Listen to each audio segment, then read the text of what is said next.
मित्रों, हिंदू धर्म के धर्मग्रंथ अपने आप में ही कई रहस्यों को धारण किए हुए हैं, लेकिन उनमें छुपे समूचे रहस्यों को जान पाना इतना आसान भी नहीं है। जैसे रामायण में रावण ने माता सीता का हरण तो किया, लेकिन वो उन्हें कभी स्पर्श नहीं कर पाया। ऐसा क्या कारण था कि तीनों लोगों पर विजय प्राप्त करने वाला रावण एक वन कन्या को नहीं छू पाया? मित्रों, पुराणों के अनुसार इसके पीछे रावण का एक पाप था, जिसकी वजह से उसे श्राप मिला था, और यही श्राप रावण को माता सीता के समीप जाने से रोकता था। ये कहानी है उस समय की जब रावण स्वर्ग लोक को जीतने के अभियान में निकला था, और स्वर्ग लोक जीतने के बाद रावण अपने भाई कुबेर के पास विश्राम करने पहुंचा। कुबेर हिमालय के समीप रहते थे। वहां का वातावरण बहुत ही मनोरम था, जहां हमेशा फूलों की खुशबू आती रहती थी। वहीं रावण की नजर स्वर्ग की अप्सरा रंभा पर पड़ गई, और रंभा को देखते ही रावण काम वासना से भर गया और अवसर देखकर रंभा को पकड़ लिया। तब रंभा ने रावण से उसे छोड़ देने का निवेदन करते हुए कहा, हे लंकापति रावण, आप मुझे इस तरह से स्पर्श ना करें। मैं आपके बड़े भाई कुबेर के बेटे नल कुबेर की होने वाली पत्नी हूँ, इसीलिए मैं आपकी पुत्र वधू के समान हूँ। लेकिन काम वासना में लीन रावण नहीं माना और उसने रंभा से दुराचार कर डाला।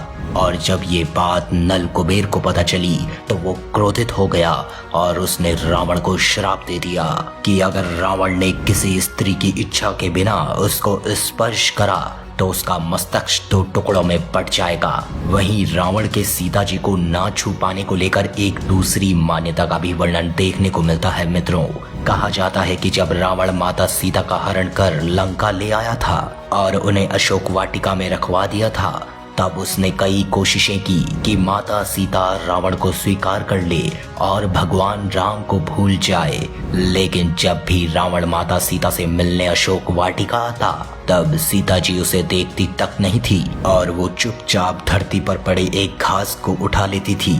ये बात रावण को बहुत विचलित करती थी। एक दिन रावण ने क्रोध में आकर सीता से पूछ ही लिया, क्या धरती पर उगे वो घास उन्हें राम से भी प्रिय है? रावण की ये बात सुनकर सीता जी रोने लगी। मित्रों, आपको बता दें कि सीता जी के ऐसा करने की पीछे की बड़ी वजह ये थी कि जब उनका विवाह श्री राम से हुआ और वो पहली बार अपने ससुराल आई, तो नववधू होने के कारण उनका अयोध्या में भव्य स्वागत हुआ और हिंदू रीति रिवाजों अनुसार उनका गृह प्रवेश भी हुआ। जिसके बाद हिंदू रीति रिवाजों के अनुसार एक और परंपरा निभाई गई, जिसमें नववधू जब पहली बार अपने ससुराल आती है तो कुछ मीठे पकवान बनाती है। ऐसा इसलिए करते हैं ताकि मीठे पकवानों की भांति परिवार में भी मिठास बनी रहे। इस परंपरा को निभाते हुए सीता जी ने भी खीर बनाई थी। खीर बनाने के बाद माता सीता ने राजा दशरथ सहित सभी परिवारजनों, गुरुजनों और आमंत्रित ऋषि मुनियों को खीर परोसा। लेकिन भोजन शुरू होने से पहले ही वहां एक तेज हवा चलने लगी और एक घास का एक तिनका राजा दशरथ की खीर में आकर गिर गया। माता सीता ने खीर में गिरते हुए उस तिनके को देख लिया, जिसे देखकर वो विचलित हो उठी। उनके सामने दुविधा थी कि वो खीर में हाथ कैसे डाले, और राजा दशरथ को ऐसे खीर खाने नहीं भी देना चाहती थी।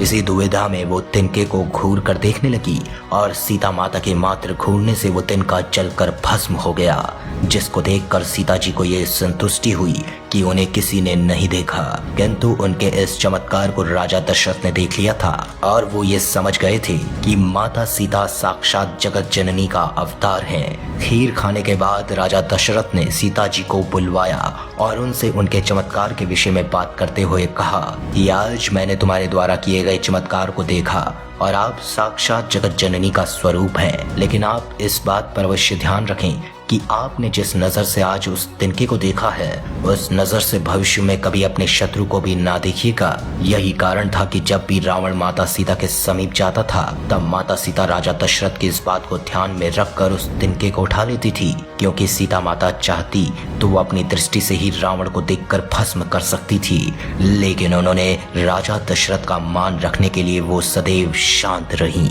तो बोलो जय सिया राम।